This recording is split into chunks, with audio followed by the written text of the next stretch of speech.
ఈరోజు future city police commissionerate నూతన భవన ప్రారంభోత్సవ కార్యక్రమాన్ని ఏర్పాటు చేసి future city commissioner Sudheer Babu గారు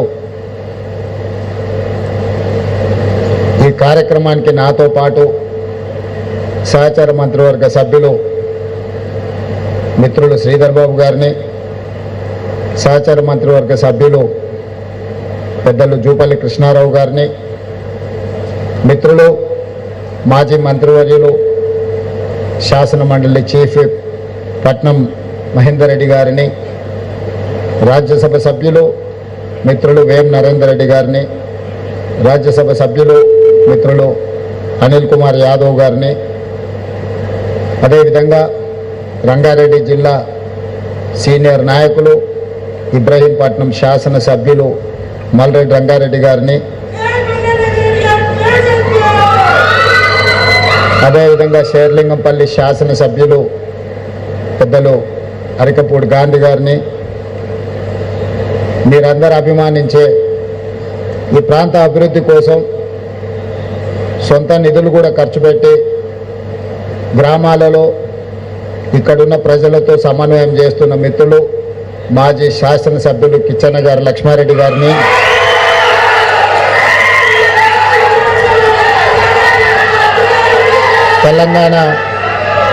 తెలంగాణ డీజీపీ శివధర్ రెడ్డి గారు, రంగారెడ్డి జిల్లా కలెక్టర్ నారాయణ రెడ్డి గారు,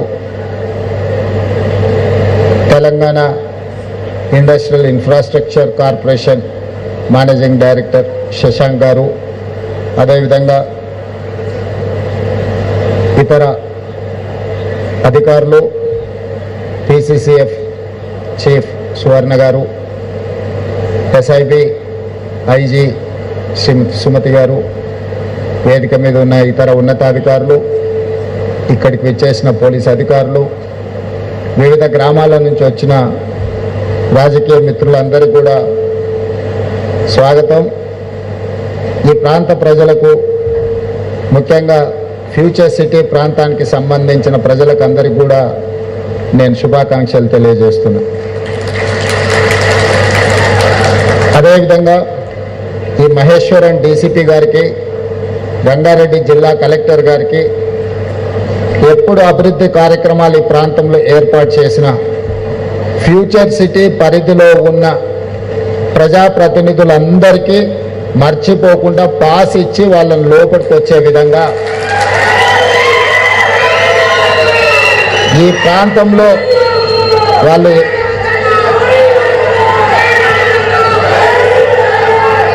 సర్పంచులుగానో, కౌన్సిలర్స్గానో, కార్పొరేటర్లుగానో లేదా ఇతర హోదాలలో ప్రజల చేత ఎన్నుకోబడిన ప్రజాప్రతినిధులు, శాసనసభ్యులు, పార్లమెంట్ సభ్యులు అందరినీ ఈ అభివృద్ధి కార్యక్రమంలో భాగస్వాములను చేసినప్పుడే ఈ ఫ్యూచర్ సిటీ మన భవిష్యత్ తరాలకు ఒక అద్భుతమైన నగరంగా రాణించడానికి అవకాశం ఉంటుంది.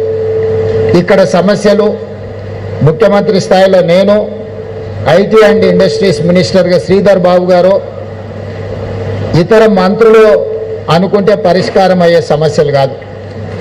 ఈడ సమస్యలు పరిష్కారం కావాలంటే స్థానిక సంస్థల ఎన్నికైన సర్పంచులు, కౌన్సిలర్లు, కార్పొరేటర్లు ప్రభుత్వానికి సహకరించినప్పుడే ఈ సమస్యలు పరిష్కారం అవుతాయి. కాబట్టి మీరు విధిగా ఫ్యూచర్ సిటీ పరిధిలోకి వచ్చే అన్ని గ్రామాల సర్పంచుల వివరాలు తెప్పించుకొని ప్రభుత్వ అధికారిక కార్యక్రమం ఉన్నప్పుడు వాళ్ళందరికీ ఒక పాస్ పంపించండి. మీ కమిషనరేట్లోనే ఒక విభాగం పెట్టుకోండి. దాంతో ఏమవుతుందంటే మేము దారంబడి వస్తున్నప్పుడు ప్రజాప్రతినిధులు దారి పక్కన నిలబడి మమ్మల్ని లోపలికి రానివ్వడం లేదు అని చెప్పడం, మళ్ళీ మేము ఆగి వాళ్ళను లోపలికి పంపించండి అని చెప్పడం, ఇదంతా మనకెవరికి మంచిది కాదు. ఇది ప్రజాప్రభుత్వం, ప్రజల కోసం ఏర్పడ్డ ప్రభుత్వం. కాబట్టి దయచేసి అధికారులు ఖచ్చితంగా ఈ జాగ్రత్త తీసుకోవాల్సిందిగా నేను వారికి సూచన చేస్తున్నా. అదేవిధంగా రెండవది, ఇప్పుడు కొంతమంది గ్రామాలకు సంబంధించిన సర్పంచులు, ప్రజాప్రతినిధులు వచ్చి ఒక విజ్ఞప్తి చేసింది. మా గ్రామాలు కొన్ని ఫ్యూచర్ సిటీలో కలపకుండా పక్కన మిగిలిపోయినాయి.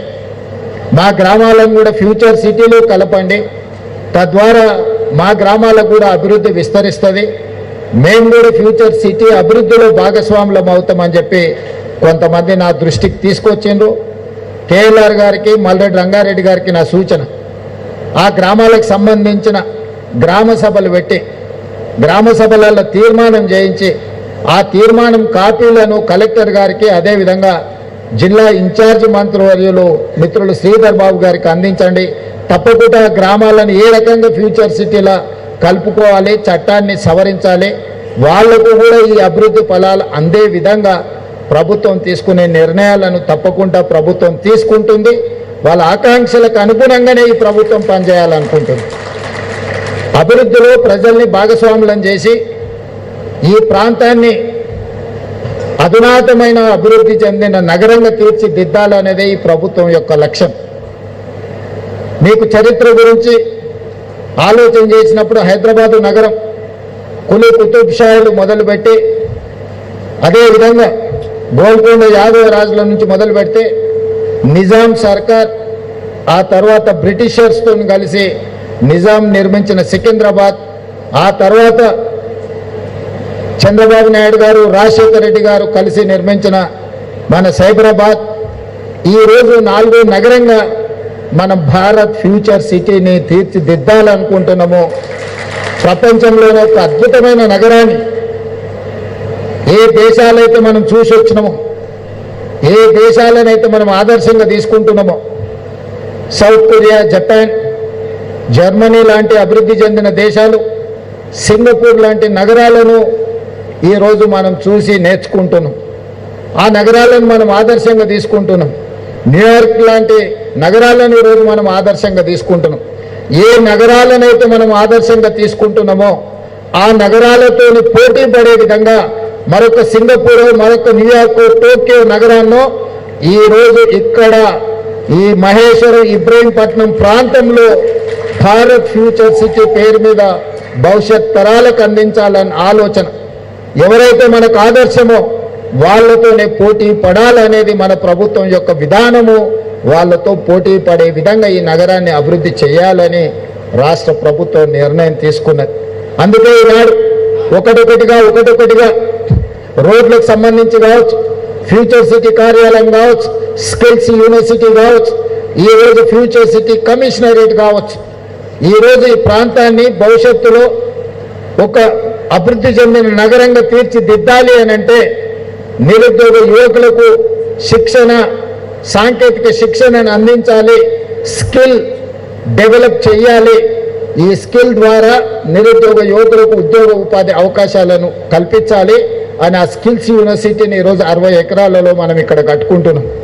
మనము ఇతర రాష్ట్రాలు, ఇతర దేశాల నుంచి వచ్చే పెట్టుబడుల ఒప్పందాలు ఎక్కడో హైదరాబాద్లోనో, సైబరాబాద్లోనో కూర్చొని ఒప్పందాలు చేస్తున్నాం. అలా కాకుండా ఆ ఫ్యూచర్ సిటీ ఒప్పందాలు, ఫ్యూచర్ సిటీ కార్యాలయం ఇక్కడనే ఒప్పందాలు చేయాలి, వాళ్ళని ఇక్కడికి రప్పించాలని ఈరోజు ఫ్యూచర్ సిటీ కార్యాలయాన్ని మనం నిర్మించుకున్నాం. తొందరలోనే అధికారులు ఆ ప్రారంభోత్సవ కార్యక్రమాన్ని కూడా మే నెలలో జూన్ 2 లోపలనే అది ప్రారంభించుకునే కార్యక్రమాన్ని మన అధికారులు వేగంగా పూర్తి చేస్తున్నారు.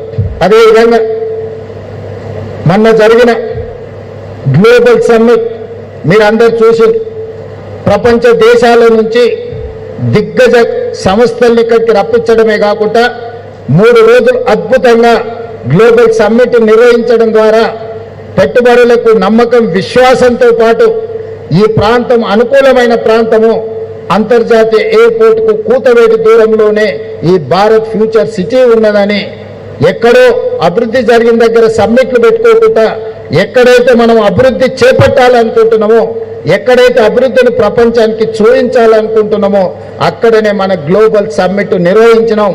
మన అధికారులు నిరంతరం శ్రమించి అద్భుతంగా గ్లోబల్ సమ్మిట్ను నిర్వహించారు.